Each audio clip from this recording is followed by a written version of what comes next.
Welcome to this week's episode of The Rutledge Perspective, coming to you with still a messy brain as I posted on this Monday, and messy mind and messy space and just mess.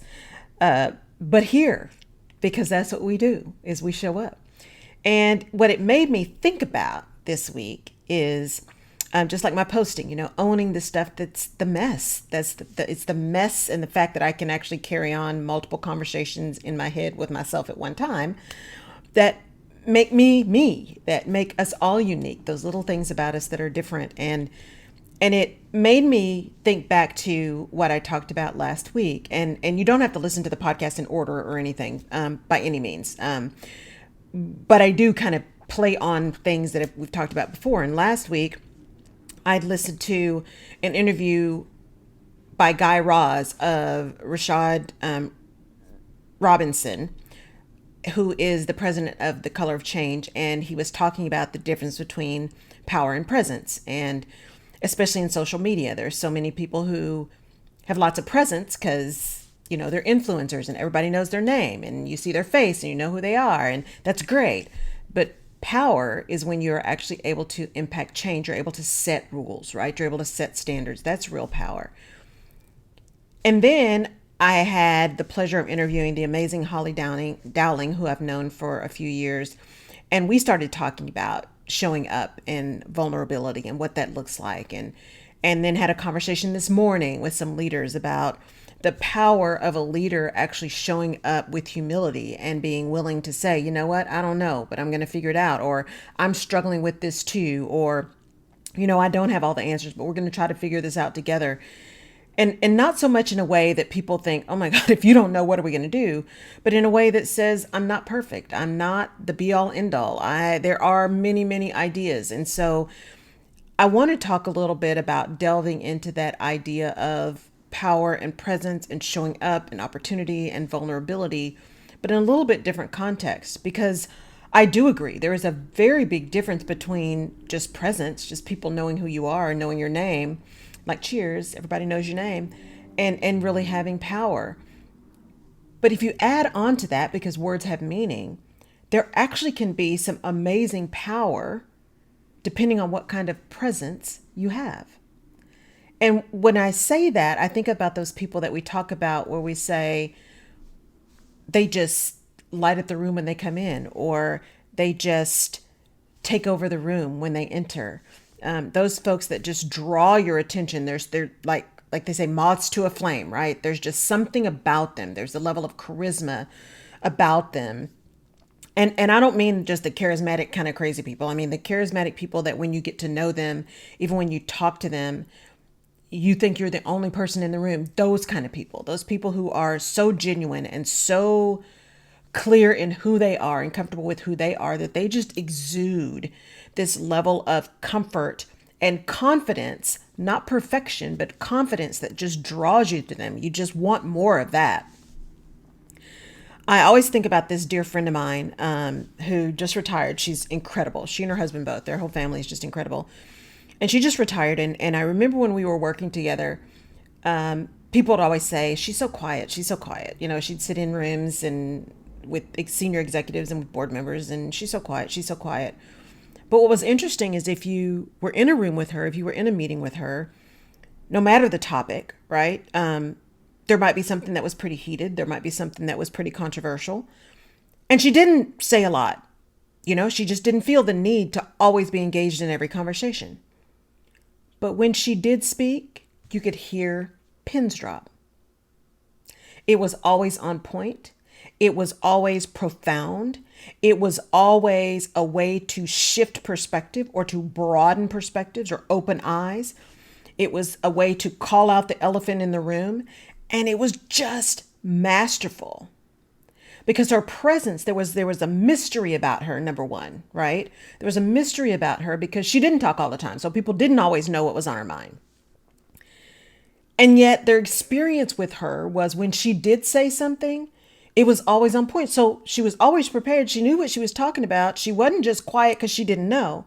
Because what is that old saying? It's better to be silent and thought a fool than to open your mouth and prove the point.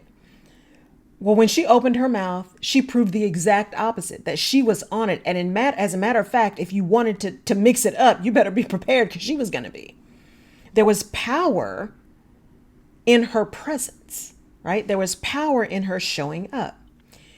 And I look at some of the other people that have really come out, Holly in particular, that I got a chance to interview, who are so willing to be vulnerable about their stories and to tell their stories. And even she says, and she and I both have said this, that there's some stories that it's the first time you've even said them out loud.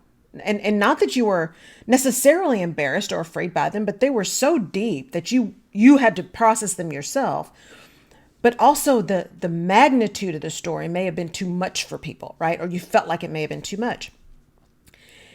And yet the leaders that have the biggest impact, right, that seem to be the most powerful for us, have those stories and are willing to tell those stories that say, you know what? Not only am I not perfect, but I know I'm not perfect. And I am willing to share my imperfection because through that story of imperfection, you see not only the challenge that I had, but you see the work that I did to get where I am today.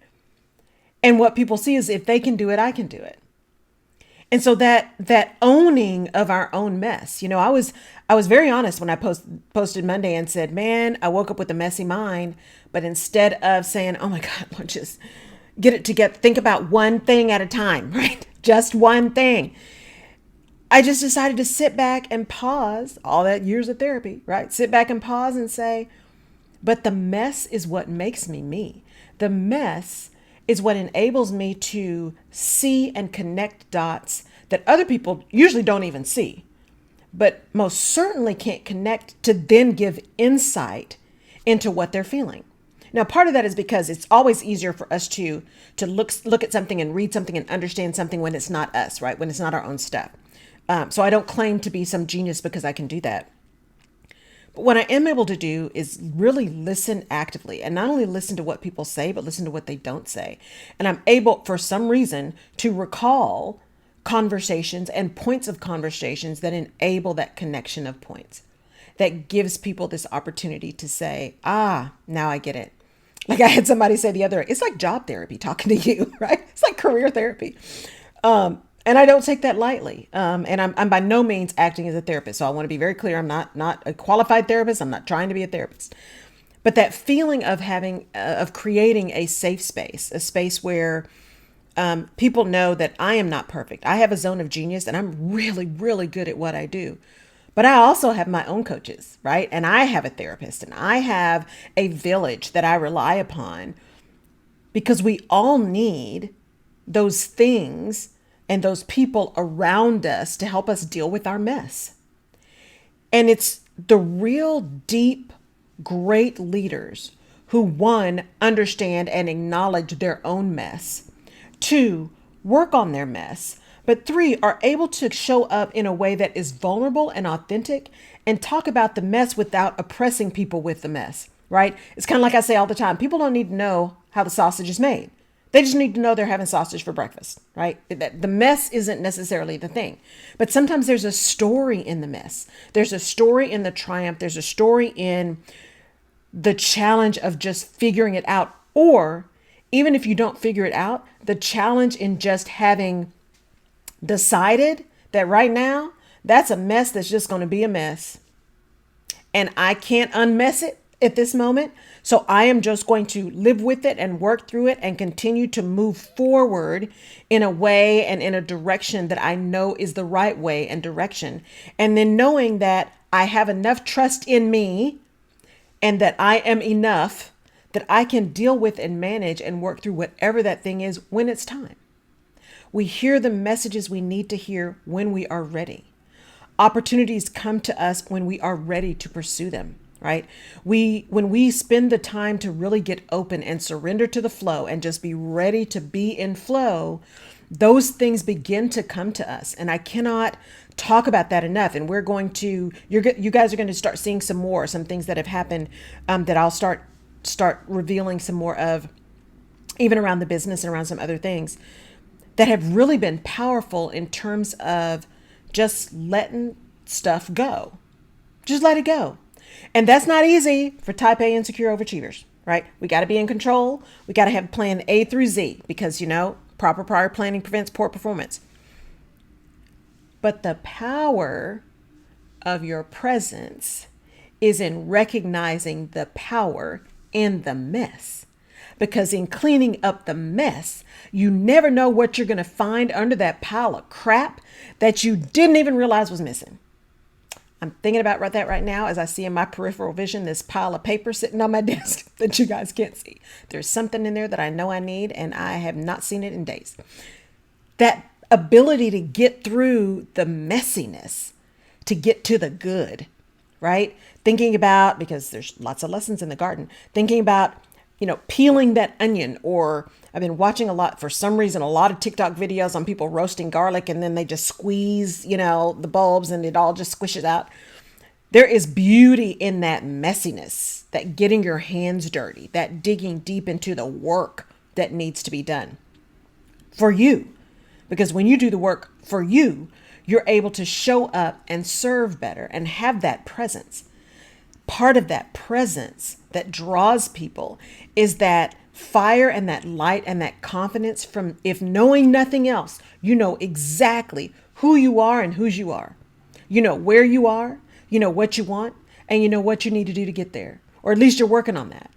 And so there's a peace that surrounds you in that confidence. There's a peace and a confidence and an assuredness that draws people, because we all have those points in our lives that are just messy. And so when we see that person that shows up, that is not there, that's not in that mess, we want some of that, right? We want to get that.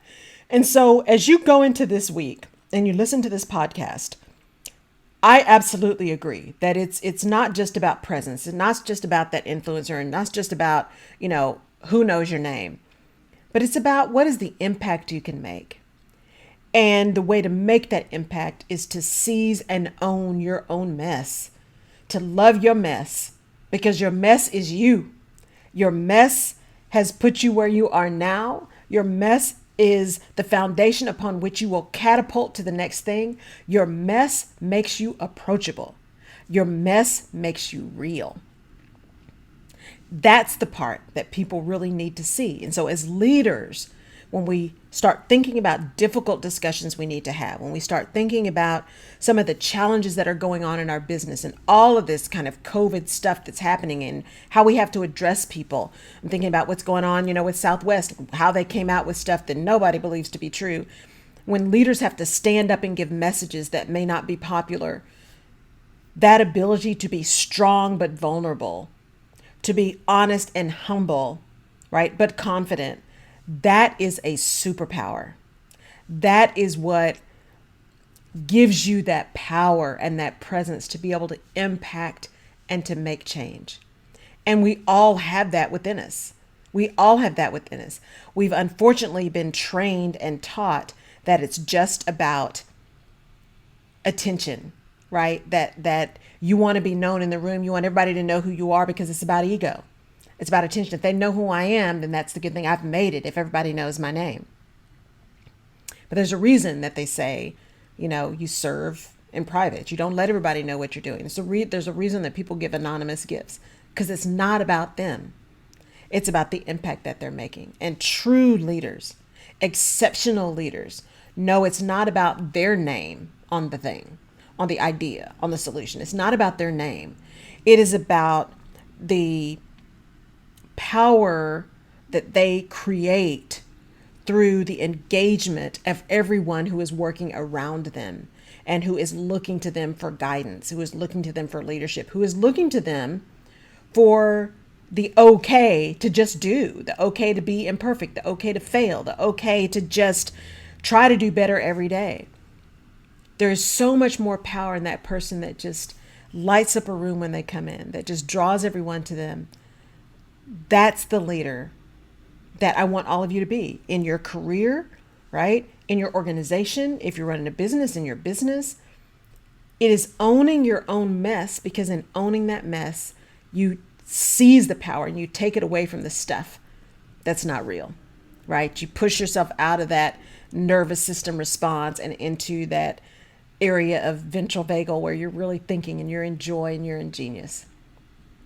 So going through this week, 1, give yourself a pat on the back for recognizing the mess. Give yourself some grace in owning the mess. Definitely work on the mess, but also reframe the mess into, how do I turn my mess into my superpower? Because as a superpower, there's someone that can see the mess and see how I turned it into a superpower, and that may just be the story that one person needs today.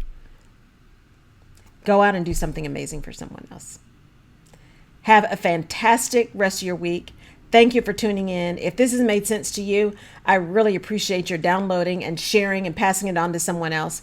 If there's something else you want me to talk about, please pass that on as well, because I'd love to start addressing some of those things too as we continue to go. Thank you for being a part of my village, and we'll catch you next week. Bye-bye.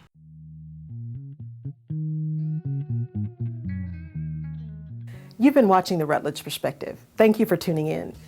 If we have given you a different perspective, or if you've learned something new that you hadn't thought about before, please subscribe to the Rutledge Perspective podcast where you get your favorite podcasts, and give us a like on iTunes or Google Play or Stitcher. We really appreciate it.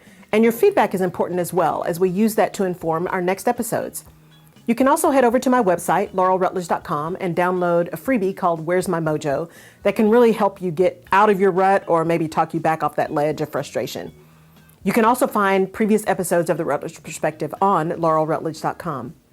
I really appreciate your tuning in. Thank you so much, and we'll see you next time.